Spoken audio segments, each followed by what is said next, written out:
all I've seen so far from Arsenal fans complaining about their 2-0 loss to my beloved Reds is that they were missing players, XYZ, blah blah blah blah. Well, let's see who you started with. You started with Ramsdale, who was your number one goalkeeper last season. Obviously, the goalkeeper situation has been called into question, not from Arsenal fans alone, but from football fans in general. Why would you have two number ones? You have an established number one and a number two that's good enough to deputise and maybe push. Arteta's doing some weird thing, maybe, whatever. But you started with Ben White, who plays right back when he isn't really one. You started with Saliba and Gabriel, who are apparently the next best thing or equal to Virgil van Dijk. Not having the best games in this one here. Kivior coming in for the injured Zinchenko. He's one player that you probably would say is definitely not a starter. So that's one player who's not a starter. Jorginho coming in for this game, not a starter. Bench player, Rice, starter. Odegaard, starter. You had Saka, starter. Havertz, off the bench sometimes, also a starter. Reece Nelson, not really a player. So you had 1, 2, or let's be fair, 1, 2, 3, 4, 5, 6, 7 starters and 4 coming in off the bench. That's still good enough to beat this team of Liverpool, who had no Mo Salah, no Endo, no Virgil van Dijk. Okay? We had Becker in goal, Alisson, of course, Gomez, Kwanzaa, Kanate, and Trent in their back line. Arguably, you would say Gomez is a starter because Robertson and Tsimikas are out, so we have no left back, so Gomez has to start. Kwanzaa sometimes plays alongside Van Dijk, but still bench player. Kanate starts alongside Van Dijk when Matip is unavailable, or if Kwanzaa is Kwanzaa will play if Kanate is maybe unavailable as well. So Kwanzaa could fit in either for a Van Dijk or a Matip or a Kanate. Kanate would be a starter as well. Trent obviously a starter. Jones has been starting lately. McAllister is a starter, has come back from injury. Elliott normally off the bench. Diaz, starter, sometimes off the bench. Nunez, starter most of the time. Also could be off the bench. Same with Gakpo. So none of the midfield is actually, or have they actually played consistently, bar maybe Diaz, Jones, and Darwin. McAllister, so-and-so. Elliott, so-and-so. Gakpo coming in off the bench and the like. So that's still good enough to beat this Liverpool team, but they weren't Arsenal, and they didn't. We ended up winning the game 2-0. It looked like it was going to be a draw. It looked like no one's going to score any goals because we're hitting the post, we're hitting the crossbar on either side. Teams are missing chances, left, right, and centre. But to say we didn't win because we're missing players, or what? Missing Jesus, that is a big loss. He doesn't score you goals anyway, so how can you say you're missing him if you don't really care for him? The only other player in that starting 11 I would say that maybe you probably would have wanted is maybe you start with Martinelli on that left instead of Nelson. But we know Martinelli has had a shit time of it lately. Who else would you have put in there? That's pretty much it as I can think of. I mean, the subs, Emil Smith-Rowe could have started. Trossard could have started in place of Jorginho, let's say. Maybe he could have started Trossard on the left there and put Emil Smith-Rowe in that middle there. Who knows? Rice playing there. Yeah, world-class beater, Declan Rice. Odegaard, club captain. I know people are very divided on him. Very divided on Kai Havertz. But all the same, no Salah, who is our main threat. No Endo in the middle, who has been mopping things up, and yet we still come away with 3 points. Now you can see here, greens, and a blue. Again, FootMob, any accumulating website on player performances, you can make do stats with however you choose. But in this game here, they defended when they needed to, they cleared their lines when they needed to, and they marshalled when they needed to. Whereas Arsenal, on the other hand, very much the opposite. So-so games, Saliba on your yellow, Gabriel not having the best game either, Ramsdale fluffing for that own goal that we scored, care of Kivior, who has copped a lot of shit from Arsenal fans. We're going to get to some reactions in a moment as well. But our backline was far better than Arsenal's backline in this game. In goalkeepers included, you can see Alisson pulling off saves, Ramsdale not having much to do, and Alisson really didn't have that many good saves to pull off, but when he was there to do the job. That's the main thing, right? Jota come on in the second half, Gravenberch came on, Bobby Clark and Connor Bradley, fantastic cameos from them. They played, 15 odd minutes 20 minutes, and they were just fantastic in their midfield. You would have thought, okay, we're putting on teenagers for the last 15 minutes. You would have thought the likes of Saka, Declan Rice, who else? Martinelli coming on. You probably thought, okay, experienced players. Martinelli is fantastic. Saka is world class. He's on Salah's level. Definitely not on Salah's level. Absolutely fluffed it in this match. He had nothing going in that game. I dare I say Saka is probably knackered. He needs a rest. He's played almost every single game, and look, all the records and all that sort of shit, you can't play these players non-stop. They're not robots. He's 22, 23 years old, played 200 plus games. That is a ridiculous amount of games for a 22-year-old. Okay? Next level shit. Now, for us, for Liverpool, obviously McAllister in for Endo, who's away at the Asian Cup. No Salah, so Gakpo played that role. We swapped Diaz to the right, and we put Nunez on the left in that second half, and Gakpo down the middle, which I thought might have probably been the option that Klopp might have gone with, but he changed it in the second half, which did prove to be a good thing because he gave us more chances and more opportunities to run at Arsenal and make things happen. Jones coming off, and Elliott for Clark and Bradley. I keep forgetting their names. I keep confusing Connor for Clark, so I keep thinking it's Clark Bradley, but it's not. And again, they had a fantastic cameo. Trent put in a man of the match performance according to FootMob. He was pretty good. I thought Kanata was probably the man of the match. I know he was BBC's man of the match, if I'm not mistaken. But in any case, McAllister coming back from his injury, playing a good 59, 60 odd minutes. So he had a good little outing there. We had no Szoboszlai, of course. No Van Dijk. He was ill. So Van Dijk probably would have started a lot. Instead, Kwanzaa come into his place. So fair play to Kwanzaa. Jarrell had a fantastic game as well. And the other one would have been Tsimikas. Obviously, Gomez filling in for Tsimi because he's out back in training now. So Gomez has been playing left back for the last few weeks in 2 or 3 matches. So we've been pretty well. Nunez getting himself involved in the game. Diaz getting himself a goal is fantastic. The own goal from Kivior from a Trent free kick. And that was pretty much the way the game went. Now, you want to talk about players that should have influenced this game. I mean, Declan Rice, Odegaard, Havertz, Waka Havertz, 60 million down the drain. Kai Havertz flops again in this game. Nothing happened from him. Nelson should have had a goal in the first 2-3 minutes. I don't know how he didn't miss that. Odegaard thumps the crossbar. Havertz has a shot saved by Alisson. Trent thumps the crossbar on the other end in the first half. Second half, Diaz gets a shot on goal. Ramsdale pulls off a fantastic save. Jota comes on, terrorizes Arsenal, as he does because it's Diogo Jota. But how the fuck does he outjump, was it White and Saliba or Saliba and Gabriel or what? It was a combination of 2 defenders, both taller than him. He gets up nice and early, gets his head to the ball, and he thumps off the crossbar as well. And then we ended up scoring shortly thereafter. That moment. I mean, Arsenal, man, in all sorts at the moment. And you know what? There's pressure on Mikel Arteta now. Big pressure on Mikel Arteta because he needs to win games. This was their 3rd loss in a row.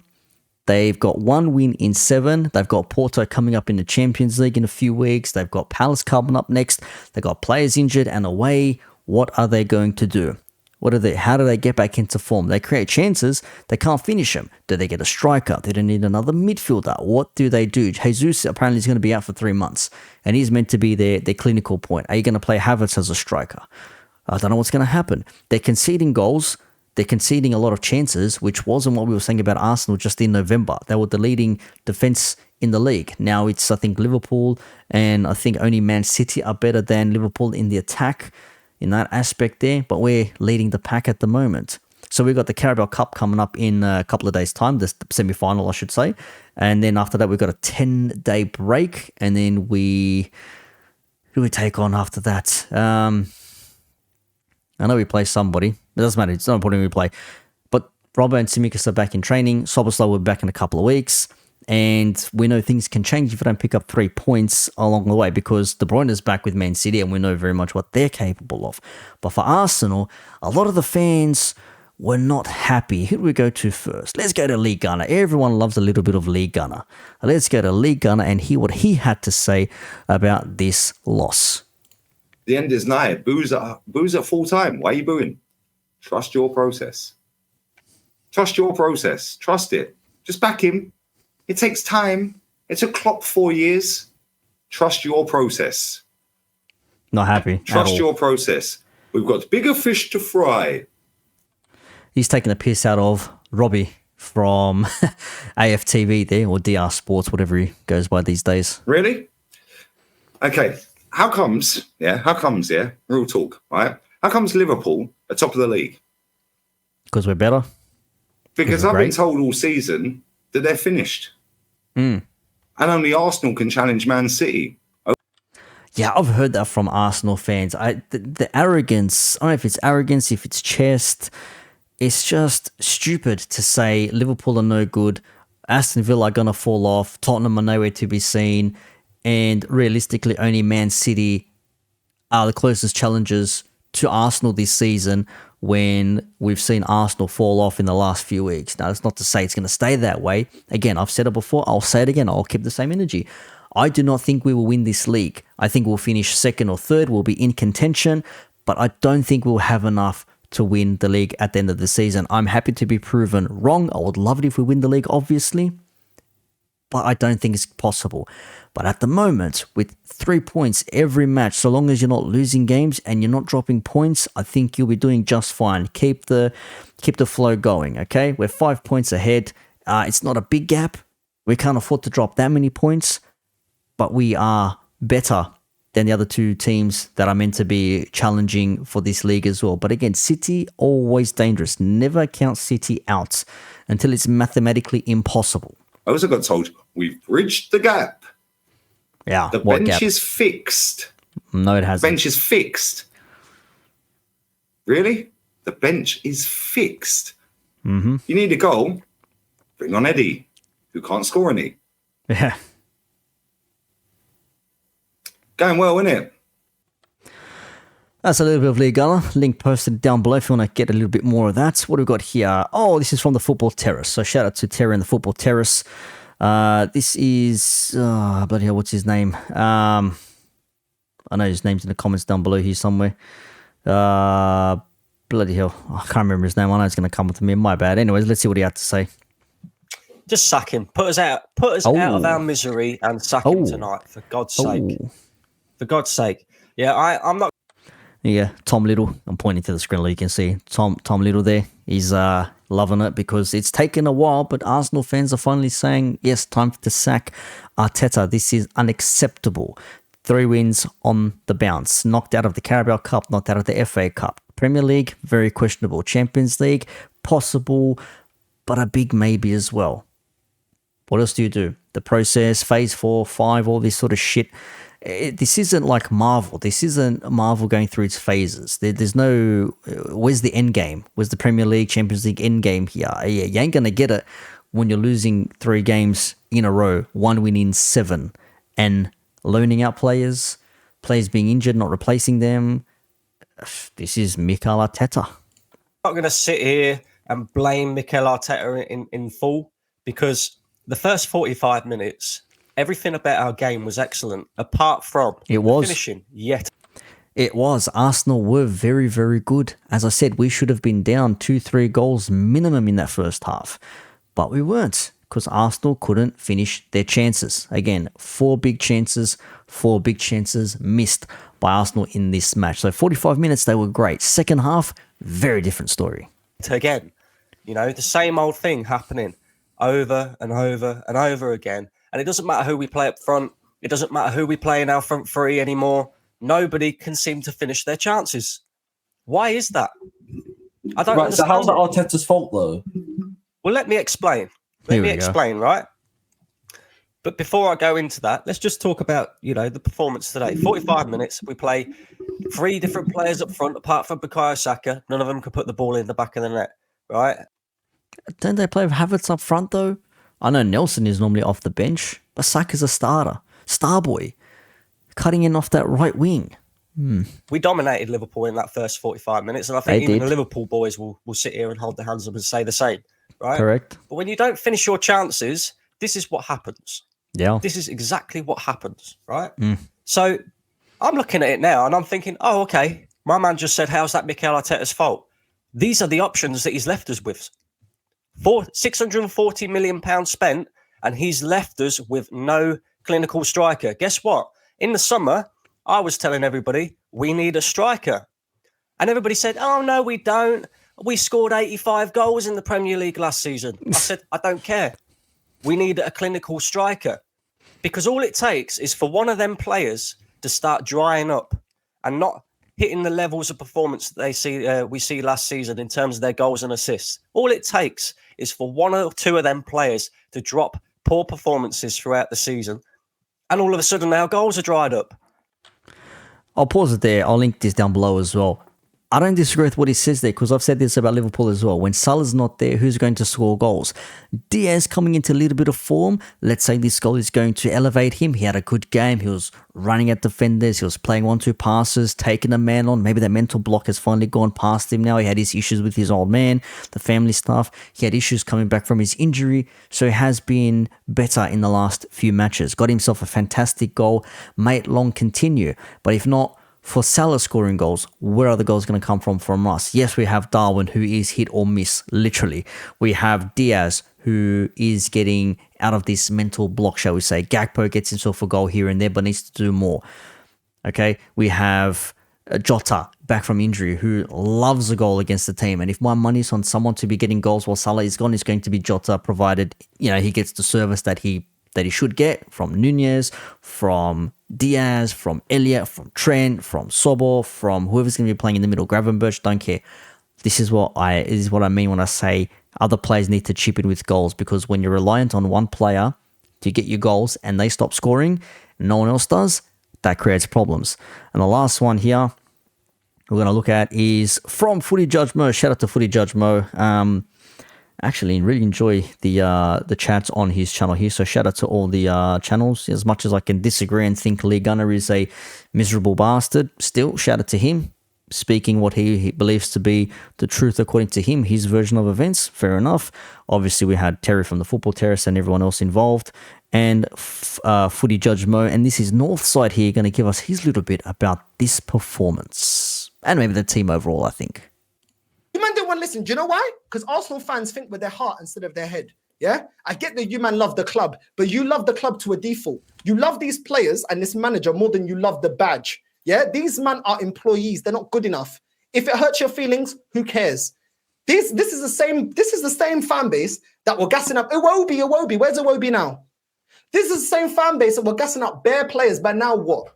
You man are now turning on Zinchenko. You man turning on Ramsdale. You man now going to be turning on Kivio when I told you Kivio ain't good enough. That own goal.